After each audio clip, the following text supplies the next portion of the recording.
at the age of 9, 10, I encountered a family. There was someone in our family that sexually abused me and my cousin Wow. and several others, and no one ever came out and talked about it until one day I did.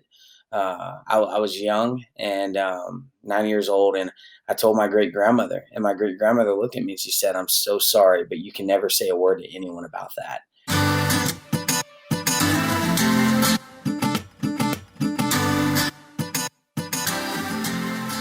Before we get started today, I wanted to say thank you to all of those who have donated to this channel. If you don't know, down below you can click the donate button to support the channel, and you can give a one-time or you can give monthly. If you're on Facebook, look up Faith and Failures. It's just like the podcast, and actually some of the podcast episodes are coming from people in this group. Right now, there are over 400 people in this group. We're talking about real topics, answering and asking the hard questions. And that's the vision that I have for this podcast. The search for truth should not be something that you have to seek out alone. We're all in this together. We need to bring down the denominational divide and search for truth together. And right now, if you go to faithandfailures.com, you can see weekly blogs, every episode that I put out every week, and every Tuesday we have just started putting out the video of every episode. So check us out on YouTube at Faith and Failures. All right, let's get started. What's up, guys? Welcome to Faith and Failures. This week I have with me Ty Watson,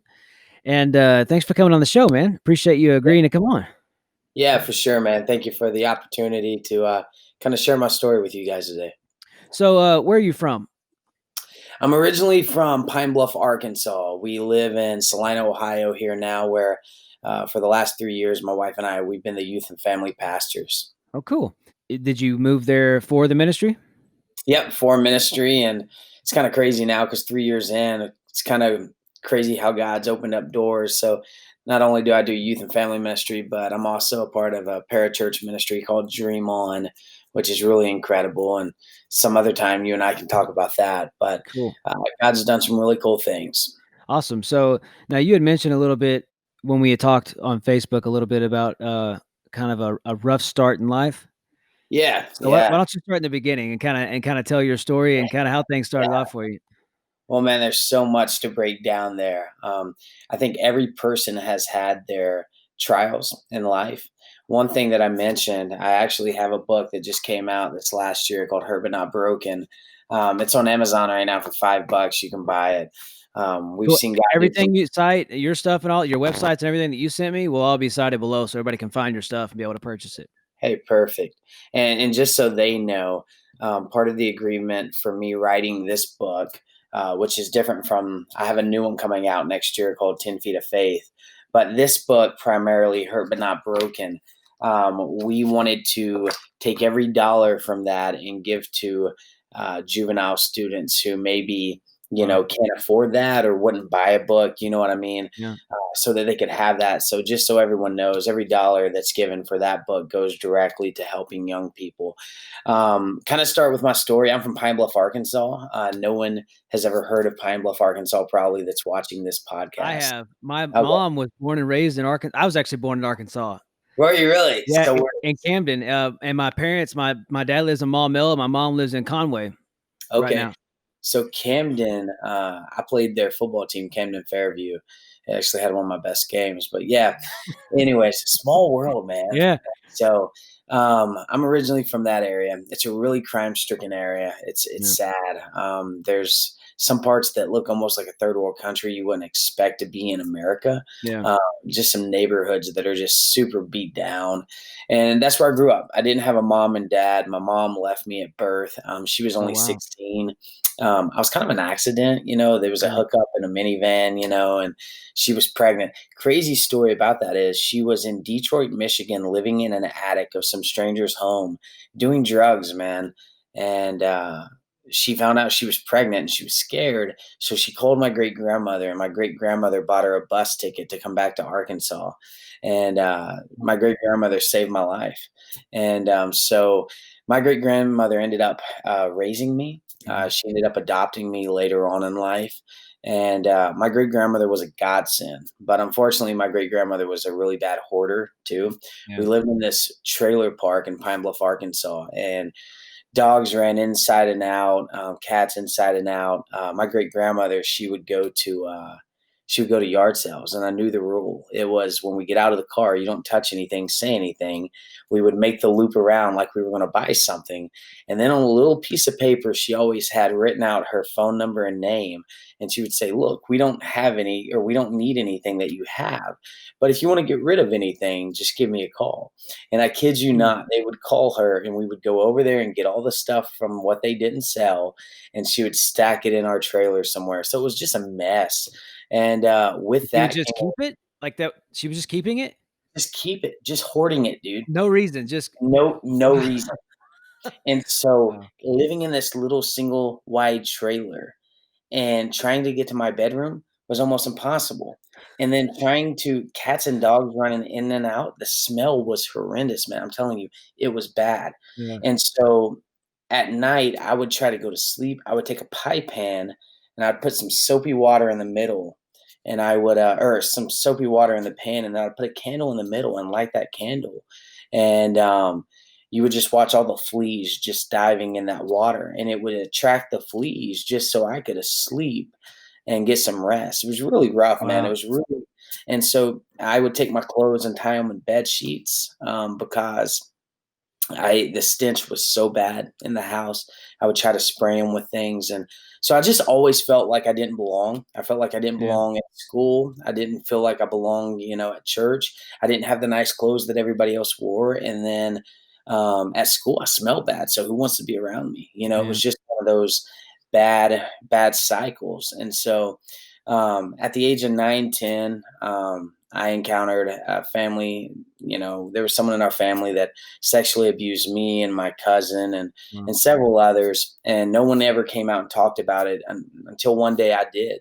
I was young and 9 years old, and I told my great grandmother, and my great grandmother looked at me and she said, "I'm so sorry, but you can never say a word to anyone about that." wow, And it broke my heart, man, because it's like, well, who do I talk to then? What do I do? So I lived this first part of my life feeling defeated in everything that I did. I didn't feel loved. I didn't feel wanted. I didn't feel as if I was secure, or if I had anyone. yeah, And so at age 13, I decided I'm going to leave the church. Now, my great grandmother raised me in a church. She was a very strict Pentecostal woman. mhm, But my pastor bought me my first suit when I was just a teenager, and I remember wearing that suit, and he wanted me to have it because he wanted me to feel as if I fit in to the yeah. church. And I wore it, and an elderly man, right when I came to the door, said, "Wow, they finally taught trailer trash how to dress." Wow. Yeah, as a kid, this is an elderly man speaking to a young kid. And so I went home and I yelled at God and I screamed at God, and I was so upset.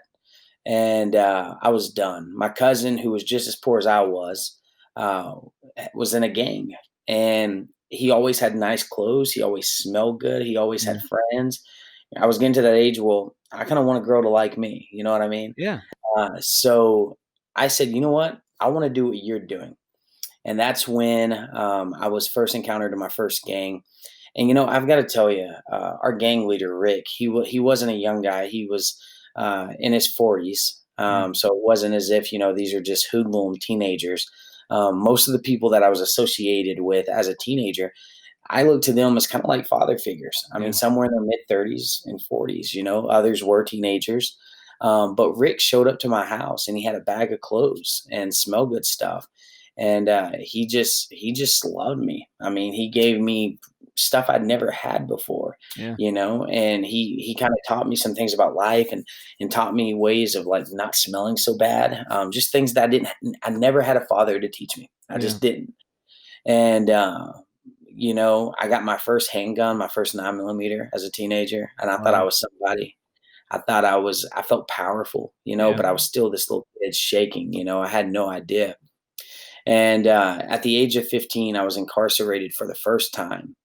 And I got to tell you, man, that was the first time I'd ever officially been arrested. And I didn't, I didn't know what to do. I was scared. I I was bet. just scared. And it wasn't fun anymore. There was a lot of things that I did in those 3 years, that in 2 years, that I regret. there's some really bad things that, I look back on and like, man, just thankful for the grace of God. Absolutely. But when I went to juvie, I remember laying there one night and I looked up in my cell, and you sleep on a concrete bunk, and I'm looking up at the bunk above me, and everybody had like these engravings and things that they wrote in. I just remembered my great grandmother. I'd remember her praying over me. I'd remember her words to me. She wasn't a perfect grandmother by any means, but she was a godly great grandmother and she loved me. Yeah. And I said, in that moment, I said, Lord, if you can use anybody, you can use me. I'll give my life to you right here. And I kid you not, man, I felt something overwhelming hit me in that cell. Yeah. And I just start bawling, man. I just have these tears coming down. And the guy above me like creeps down to look and see what's going on. And he sees I'm crying. And he just like turns back up and he's like, he doesn't know what to do. I don't know what to do. And I'm just like praying, just giving it to God. And literally, when I was released, I didn't know what to do because I'm truly going to walk this out. I'm going to be committed to the Lord. I'm going to stay with my great grandmother. I'm going to go to church. I'm going to do whatever it takes. Yeah. So I go to Rick, my gang leader, and I'm terrified because like I don't want to get killed. I don't want to be someone to be mad at me. I don't Yeah. want to. Now I'm just this little punk kid Yeah. that they've been given so much for the last 2 years. Like, what do you mean? And so I went back to him and he came around and he hugged me and he's like, "We're always here for you." He's like, "Just don't," he's like, "Don't ever say a word." And I was Wow. like, "Never." And so still to this day, I've held that commitment true. I've asked forgiveness in my past, but I've held that commitment true. And, it's crazy because about 10 years or no, yeah, probably, no, probably about 5 years ago, he kind of checked in on me, and was just like, "Hey, proud of you," just kind of these things. And I think that's one thing I try to tell people. No one ever wakes up and says, "Hey, I want to be a gang leader." Like Yeah. no one ever does those things. No one ever says, "Hey, when I grow up, I want to be a murderer." Yeah. People don't say these things. There's these walks of life that if you don't have Christ, they seem to take you down paths you never really want to go down, and keeps you longer than you want to stay. Everyone's looking for that outlet, regardless if they say it or they don't. Yeah. It's just you have to be willing to take it. Well, when I got out of juvie and I disassociated from the gang, my great grandmother had a stroke, and I could no longer live with her. I was trying to live at home alone, but DHS got involved. They found out Child Protective Services, Yeah. and I ended up going through 8 different homes with 6 different families, Wow. and that was hard. That was really hard No, because was it because you were acting out, or it just wasn't working, or what? no, no, no, no. So they wanted to send me through the system, but I didn't want to. I didn't want to go through the system.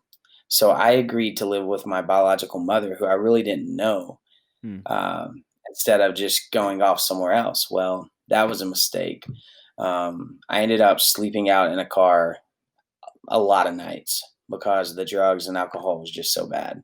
Hmm. Usually I would wake up, I would go to school, I'd take a shower, I'd go to school, I'd work out with the football team, I'd work out with coach, and then I'd go to the community center till 9:30, and then I had one of those little pay as you go phones Mhm. that it was free after 9 o'clock.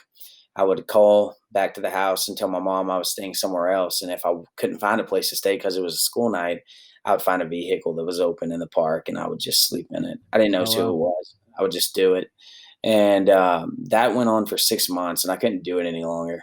So I ran away, and the cops ended up taking me in, finding out my story, and that kind of sent me on a cycle of I'm going to have to live with different families, Yeah. and one family would take me in and they would get tired of me, and then, or another one would take me in and it just wouldn't work out. And I'll be honest, it messes with you psychologically because you don't know, am I eating too much? Am I talking too much? Right. Am I not talking enough? Am I not eating enough? Am I being respectful? What am I doing wrong?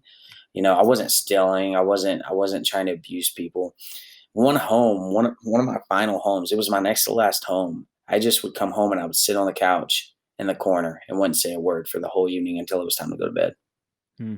because I was just terrified. I didn't have another option. I didn't know where I was going to go, and so Now, I were ended these up. church-going homes, or were you still trying to keep the faith, or you just kinda I floating? was trying to I was trying to keep the faith, man, and find a church anywhere I could, but I was floating. Yeah. I mean, I literally I had no hope whatsoever. The crazy thing is, when I got out of juvie in 15, when I was 15, my great grandmother wanted me to go to a church camp one more time. And so I went to church camp and I met this girl and she was just, she was just gorgeous. I was like, hey, I want to date this girl. And, but why would she want to be with a loser like me? You know what Yeah. I mean? She lived 3 hours away from me. So I figured that was a Wow. good enough distance. She'll never know anything about me. But we started talking at 15. And every night at 9 o'clock, I would talk to her or we would text. And that was the crazy thing, because it came to a point where with Brooke, she had no idea. And I didn't want her to think that I was lying to her, but I didn't want her to know who I was. Right. And so from 15 to 16 to 17, I'm homeless and going through all these homes. And she has no idea. For 3 years, she was talking to me and had no idea I was homeless and going through all these circumstances. But I love this girl and I thought she was just the best thing in the world. And one day, I'm at Jonathan Carmichael's house, the last home I was at, and I get a phone call and I say, hey. And on the other side, it was a hey. And I was like, oh, hold on. And it was your dad. And I didn't know her dad. I never met her dad. I knew none of her family. They never met me. Mm-hmm. But her dad's this very conservative, about as conservative as you can get, farmer. And he's just a rough dude, man. Like you just don't mess with this guy. And I didn't know this though. And so her dad calls me and says, hey, do you like my daughter? And I was like, yeah, I do. He's like, okay. He's like, I got a question for you. I was like, okay. He's like, are you homeless? And it just, dude, I'm telling you, it freaked me out. I panicked. I started shaking and I literally started telling him, no, dude, I ain't homeless. What are you talking about? Like, why would I be? I've got a great family. And his response was, okay. He's like, well, if that's the case, then you're not going to talk to my daughter anymore because she'll never talk to a liar. Whoa. And I was like, hold up, dude. I was like, maybe I am homeless. What does it matter? He says, it matters everything. And I was just like, okay. He's like, we'll come get you. And dude, from that moment when he said, we'll come get you, it changed my life. It changed my life. Now, here's the thing. The day that her and her family were going to come pick me up, they were going to come pick me up on a Saturday, right? The night before that, I was packing my bags at Carmike's house, the last family that took me in. Mm-hmm. And his mom came into the house about 1 o'clock in the morning. This was a crazy home. It was a crazy family. Love them to death, but they were crazy. And she had blood coming down her arm. Her and her ex-husband just got into a major fight. And she apparently left her car at his house. So at 1 o'clock in the morning, she asked me and Carmike to go pick it up. Well, I get to the house and there's cop cars all around. The ex-husband's in the front yard. I see the car, so I go get in it. I start it and I take off. Well, I have cop cars flying behind me now. I didn't realize that that wasn't her car, that was his. Oh no. So I'm supposed to be leaving in like 7 hours to go to my new home, and I'm about to get arrested for grand theft auto, dude. Yeah, yeah. Woo. So I call Brooke. It's 2:30 in the morning by this time. I call Brooke on the phone and I said, "Hey, look, tell your family I'm so sorry." She's like, "What do you mean?" I'm like, "Listen to me. Tell your family I'm so sorry. I'm about to get arrested for stealing a car." "What do you mean you're stealing a car?" I'm like, "Listen, okay, it's not what it sounds like, but it is." And so she hangs up. She's mad, dude. She's so mad. And I literally am flying down the interstate and I'm just gonna try to outrun them because I don't know what else to do. I'm just a teenage kid being a punk. And I turn down this dirt road and all of a sudden I don't see any lights. They're all gone. And so I get out, I stop the car because I think they're trying to trap me. I Yeah. figured they were gonna be on this dirt road a mile ahead of me or something. And I get out and I just listen and I don't hear anything and I don't see anything. So I'm just like, okay, whatever. So I just drive super slow on this dirt road back to Carmike's house. And I get there and the cops are in the yard. And anyways, what I didn't know was Carmike's uncle, well, they're related, but they're not super close. his uncle works for the police department, and he knew that I was the one in the car and what had happened. So he told the police to back off because they were scared I was going to wreck. Yeah. And so they didn't arrest me. I had to call Brooke back and let her know, like, Ooh, hey, that was good. I'm not going to jail. Um, but her family picked me up that next morning. And long story short, I asked her dad one day because they had they had three daughters, and you don't just let some punk teenage kid from Pine Bluff, Arkansas move into your home. Yeah. It just don't happen. And I asked him, I said, now Eric wasn't in church. He'd been out of church for almost 10 years at this point. And I asked who's now my father-in-law, I asked him, I said, Eric, I said, how did you know I was homeless? And he leaned up against his old Dodge truck and he looked at me. He said, you wouldn't believe it if I told it to you. And I said, no, I would. He's like, I had a dream. I had a dream that whoever my daughter was talking to was homeless, and I knew it wasn't wrong. Wow. And I was just like, okay. I said, I'll take your word for it, And That's there's so much crazy. there's so much. Here's the thing. In my book, there's so much crazier things to the story than I have time for. But throughout this, you see God working. You see God working. And they helped me through high school. When I was a junior in high school when I started living with them. I had a 1.8 GPA. Hmm. And so by the time I graduated, I had a 3.0. I preached. The school, only being there 2 years, asked me to preach to the senior class, do the baccalaureate. It was so cool. Went on to college. God's blessed me. I married my sweetheart, and we have 3 kids together now. And I've dedicated my whole life to ministry, loving people. And, I'm thankful that God allows me to speak on big stages and do different events. But I really just love the intimate small group settings Yeah. and just getting to know people and love people. And that's really what it's become for me. And so I look back and I think, wow, uh, how did I get to where I am? But it's only been by the grace of God. And then at 18, I finally got to meet my father. I never got to meet my father until I was Wow. 18. And I found out that I knew my father my whole life from the time I was 13 because he was the rival gang leader that I never knew was my dad. What? Yeah, that's crazy. Wow. It's crazy. And he knew he was my dad, but he never let me know that. Oh, so he knew the whole time. He just never let you He know. knew. Wow. He knew. And so at 18, I tried to pray with my dad. I tried to love him and asked him to leave it. I asked him to come to Christ. I said, yeah, we wasted a lot of years, but what God can do in your life right now is far greater. And he didn't even want to give it a chance. Hmm. He ended back up in prison shortly after. And so it breaks my heart, but maybe one day. Is he still in prison right now? No, he was actually just released a couple of months ago, but me and him and I don't speak. Yeah. It was one of those things where I kind of, after my great grandmother passed in 2016, I kind of just cut a lot of ties with family. Not to be rude and not in a mean way. I Yeah. love every one of them, want the best, but there's just so much toxicity, if I can say that word right, Yeah. built up in that lifestyle that I don't want my kids to know that. I don't want them to, I brought my wife down to visit family one time and it ended in a fist fight. So Hmm. it wasn't a good idea. Sounds And so, familiar. right, right. And so it was scary for my wife because my wife comes from a very prestigious family and had no idea uh, that even happens. Oh, And really? so, yeah, yeah, yeah. She saw her husband get hit in the face trying to break it up. So it wasn't, she was terrified Yeah. to the point she went and locked herself in a bedroom. Oh, So, wow. yeah, yeah, So now the twmotivations.org. yeah. w- Can you talk? Is that what is this about? Is that stem from your background and what you're trying to do now to keep kids from going that path?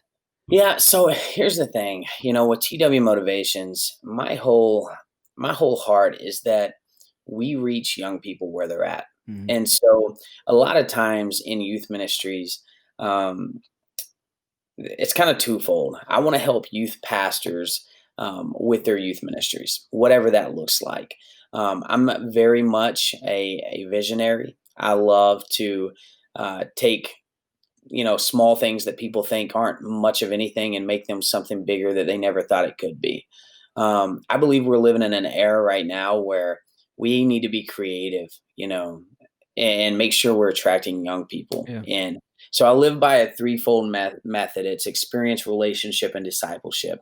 I believe nothing's more important than the Word of God and having a relationship with God. But I think before we get to those points, we need to understand that we need to give young people an experience, and we need to show them that we love them with relationship. Because if they can have those two things, then they're more apt to listen to what we really have to say and what God has to say. absolutely. Uh, and it's kind of like going to a bank. If I put in $100 and I ask for 500 back, they're going to look at me and say, "You're crazy." Yeah. And it's the same thing with young people. What are we putting into our next generation? And that's kind of where my hope is. So that's kind of the idea of TW Motivations. On top of that, I do a lot of different, speaking events to youth. We do a lot of conferences, things of that nature. Mhm. Um, I'll be honest with you, because I am a full time youth and family pastor, and because I am the main event speaker for Dream On. I'm very selective in what we do Yeah. outside of those two things, just because being a dad, being a father, I try to make sure that I balance that time very wisely. Right. It's very difficult to do. People don't understand that when you're in ministry, when you're at home, you're still in ministry. Like you're still on the Yeah. clock, and it's tough to balance. And I could easily justify saying, well, oh, well, I need to go do this conference in St. Louis. There's kids that need to be, but every good opportunity sometimes isn't a good opportunity. And Yeah. sometimes you have to let go and say, you know what, God, I believe you'll give them someone else greater that can speak a word into that. But home is where it starts. What do you think some ideas are, or what birthed? I know your own experience, but like, where did you get ideas of things that you're doing now proactively in communities that other people, whether it be youth pastors, lead pastors, or just lay people in the church, like, what can you give them as advice to?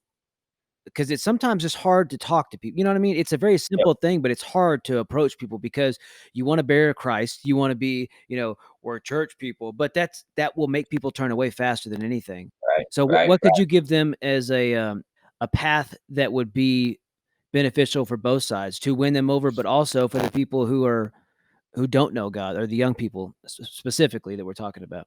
It's kind of, for example, so I'm also the defensive coordinator for our town's football team. So I wear a lot of different hats. Um, the thing that I can say is this: it's got to be done out of love. Mhm. If you don't love people without expectation, so what I mean by this is I love people without expectation. If you never attend our church, if you never come to a youth meeting, if you never sign up for an event, Yeah, I'm still going to love you. yeah, And we have young people that come on Wednesday nights that will eat and leave immediately after the meal is over. And I know it's gonna happen. I yeah, do. And I love them. And I say, "Hey, guys, hope to see you next week," because I want them to come eat again, yeah, you know? And we are living in a generation right now where everyone thinks numbers mean success, absolutely. and numbers don't mean success. Numbers are good, and we should always want to strive to have more young people and people coming and finding Christ and being saved, but we can lose focus with just the 5 that Jesus may give us. Yeah, And if we can ingrain into those 5 everything that the Lord has put into us, into them, so that they can grow inwardly, then we will grow outwardly. yeah, And I think a lot of times we overthink things. I think we believe that programs and lights and all these things are going to win people. And don't get me wrong, I do all these things. right. I do. But the biggest thing that I do is that I care about them. And so instead of expecting them to come to the church, so I might schedule something from 3 to 5 at a local coffee shop, and say, "Hey, free coffee on me, guys. Come hang out. Would love to hear your stories. Would love to hear about your passions, what you want to do, and what's new in your world." And just putting the focus on them. If you truly show them that you care about them and that you have a passion for them, Yeah. then they're going to more aptly say, you know what? Hey, I really like Pastor Ty. I can trust him. He's someone that I can confide in. He's someone that I can talk to. And then I can introduce them to the one who cares the most. As a generation, we were never called to change people. We were called to love them so that we could introduce them to the one that can. Yeah, And that's, I go think ahead. I think people, they see church people and they automatically assume an agenda. Always, automatically, always, because I mean, always. if we have numbers, you know what I mean? We're a successful church when really it should Right. be quality, not quantity. Yeah, quality. You're 5, and this is what I tell my buddy. He's got a youth group of 10 kids, and he's like, "Man, you're running." We started with 4. We run about 50 to 70, just depending on the given night. He's got 10, and I was like, "Dude, but you could have the next Billy Graham. Yeah, Like, you have no idea. Like, your 10 might be able to go out and reach and do things in the world that my 70 never do." yeah. Like, we have to quit shifting focus on what, is successful in the church. And that's a really big deal to me. I've been studying Abraham and Sarah.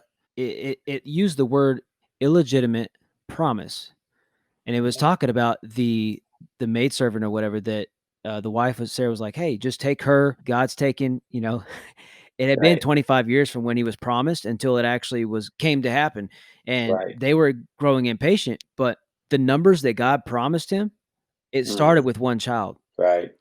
It started with one. So huge, man. Like that's It's that one. that's that in itself is like a beacon of hope that, and even Jesus himself, he leaves the 99 for the one. The One. one, Yeah, over and over again in the word of God, it talks about one being the most important because that one can change thousands or millions. right. And I've when I was youth pastor, which was like 2 months ago, I was guilty of, you ask someone at youth camp, you cross paths with the other youth pastors, and you're like, so how's your youth group doing? Oh, we got about 30 or 40, and it's Right, automatically a number count right, instead of, so coming from a smaller church, I got, 10 to 15. And I'm like, yeah, I've got about 15, and you add maybe a couple on the back end of the numbers, to right, right. But and it kinda leaves you, and that's one thing that I've quit doing to my brothers, because it's like, we should not make another brother feel as if his ministry is not as significant as ours based on numbers. yeah. It doesn't matter about the number. It doesn't matter. I need quality. And that's what we have to bring to the table every single day, because, geographically, your area should be bringing in a lot more kids than my area. Yeah. And that is what it is. We just have to make sure we're planting the right seeds at the right time every week. That's And that's the important part. Yeah, and making sure that we're doing something of substance instead of Yep. just worrying about numbers and putting on a show or giving away free stuff and all this other stuff, because we have a bunch of converts, but we have no true conversions. Yeah. That's what has to change. People ask, how, because our youth group grew so fast.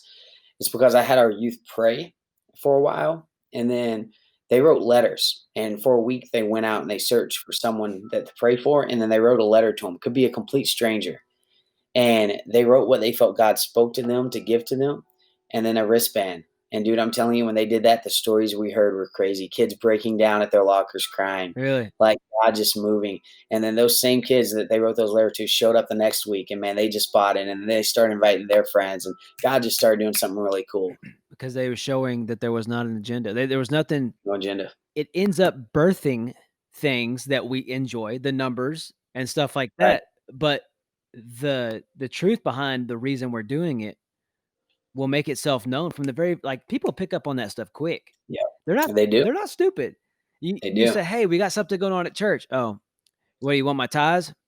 I mean, that's that's how Right. people, Right. and I Right. I think we need to, as Christians, we need to change, honestly, our true motives. Like, Yeah. what's the reason we're reaching out? Why are we trying to talk to people? Why are the end result, or the end, actual motive should be the Great Commission. That should Right. be the entire reason, Yeah. to It should be. bring people to Christ and make disciples. That's what we're Yeah. called to do. Yeah. Be fruitful and multiply. I mean, they should they should desire to be and to have what you have without you ever trying to use an agenda to recruit them. But that has to be shown through love. And it's seriously, when we as Christians really show Christ and that love, you don't have to sell it to anybody. Right. Love sells Right. itself. No. You don't have to try to win them over. I have, sorry for the bells in the background, by the way. I But heard something, but I wasn't sure what it was. yeah, it's our church bell. Oh, Yeah, it's 3 o'clock. That's one of the biggest issues in the music industry. I have so many friends that are Christian artists, and they tell me that where they struggle is that the gospel is supposed to be given away for free, but yet they sell it every day, Yeah. and that can really mess with you as far as a spiritual basis, and so I'm excited that they're in that ministry and have those platforms. But this season of COVID, even though it's been really bad for everyone, Yeah. um, it's kind of been a blessing in itself for them to be able to step back. Yeah. How have you, speaking of COVID, how have you, what has been your game plan? Like what, Yeah, that's been a everyday changing, adjusting. I wear so many different hats, like I said, now you wear so every many different masks? yeah, seriously, that is true. That's true. Seriously, I don't have my Ignite mask, but instead of buying T-shirts this year, we ordered masks. Yeah. Yeah, but I'm trying to do everything as normal as usual, Yeah. hoping for the best, preparing for the worst. Have you guys And started having regular youth yet? this Wednesday night will be the first Wednesday night Okay. back. I know some other youth pastor friends of mine, they just advertised that this Wednesday Yeah. was gonna be the new, or the first Wednesday back. So we do a Ignite kickoff every week, or every beginning of August, and so that's what we'll be doing is our annual Ignite kickoff. It's a big event, but it'll look different this year, that's for sure. So what are some resources that you use that other youth pastor, because I have a lot of youth pastor friends that listen, that you use or that you yourself does your website have resources for that, or is that something totally different? Yeah, no, they don't. They don't have resources. I'll be honest with you. As far as sermons go, I write all my own Right. sermons. I do all of that. For resources, Download Youth Ministry is one that a lot of my friends use. That I've used some. I don't use often. Reason is because as far as games and things of that nature and everything else goes, I try to raise up young people as leaders to take responsibility and allow them to get as creative as they can, and so they're a big fundamental part of what we do on Wednesday nights. Mhm. One does announcements and opens in prayer. We have a worship team that's led by youth. The other one closes. I preach. That's mainly kind of the way we go. But as far as resources go, I'm big with as far as conferences go. I think the National Youth Workers Conference. I go to that every year. I try to now. But Download Youth Ministry. I will say this. Here's one thing that I will say. If you're a youth pastor out there and you want to go or take any of your youth on a mission trip, I seriously ask you to consider to go with me and our team at Dream On to Honduras. We do a Honduras trip every year in November, and it's the most impactful 4 days. I've been on a lot of different mission trips. I've been to Youth Works. I've been, with ASP, all these different things. You will not experience a mission trip. And by the way, we do night services in Honduras, and estimated between 20 to 30,000 show up a night. Oh, wow. So it's God moving. It's amazing. It's incredible. It's everything you can think of, and it's really I awesome. was raised going on mission trips. Like, Yeah, went to South Africa. Let's see, what was the other ones?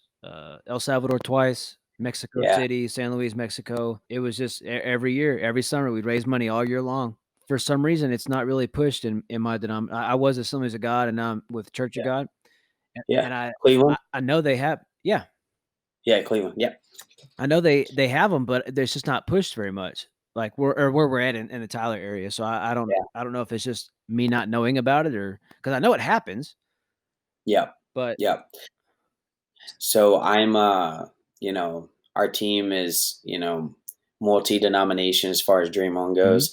Most guys being Assembly of God, some being Cleveland, whatnot, just different. yeah. But all brothers that love the Lord and sisters, I should say. And so, yeah, man, if anyone ever has questions, they can look that up at the website. It's www.dreamon.world. So Dot not .com, .world. dot world, Yep. like the world? Yep. Okay, World. cool. Just Yep. making sure I got it Yep. right because I'm excited. Yeah, absolutely, absolutely. So, but no, man. So what would be some closing thoughts? You being someone who was the one that, I mean, the person that spoke to you like that when you came into church and you were dressed like better in their eyes, Right, just first of all, wow. Like how can right. someone be so small? But anyways, what can we as a church people be more sensitive to? Because you once were the one that was outside. Mhm. So what kind of I guess compassion would be the word. what can we be sensitive to not make the same mistakes, or to be those Christians that look down at those that are, Yeah, oh, well, you don't know the truth, you must be stupid. That's right, right, sometimes we can be on our high horse. And right. So I think for me, I already knew where I came from. I already knew my past. All that he did was remind me what I already knew. yeah, And I think in the church, we need to understand that most people are aware of who they are and where they're coming from. And we don't need people to tell us and confirm that for us. yeah, We need people to love us and remind us of who we truly are. And so many times I see that not happen. I always remind my young people that they're loved, that they're children of God, regardless of their past, regardless of their failures, regardless of what tomorrow brings. They were created in His image, whether they want to live to that lifestyle or not. yeah, They have a purpose and a destiny. And I think we just need to be careful in understanding that we as a church are called to truly love people. And when we love people, He's able to operate because they're more willing to open up to who He is right, because of what they've seen through us. yeah, And so we have to be careful as the church and without agenda, without expectation. yeah, My expectation is that I can love them to the best of my ability. My other expectation is that in God's timing, He'll complete that work. yeah, I may never see it, but I'm okay with that. That's one question I ask people oftentimes. Are you willing to plant the seed if you never get to bear the fruit? yeah. That's a big one, And that's huge. especially because we want to hurry and cultivate and make it grow, and Yep. and it's Yep. God. It's not us. Yep. Instantaneous generation. Yeah, we can't have that. Want to microwave it. Yeah. Well, Ty, I appreciate you coming on today, and really thank you for opening up and telling your story, Yeah. and encouraging those who know God and those that don't, that there is Yeah. hope, and that they are loved. Absolutely, they are.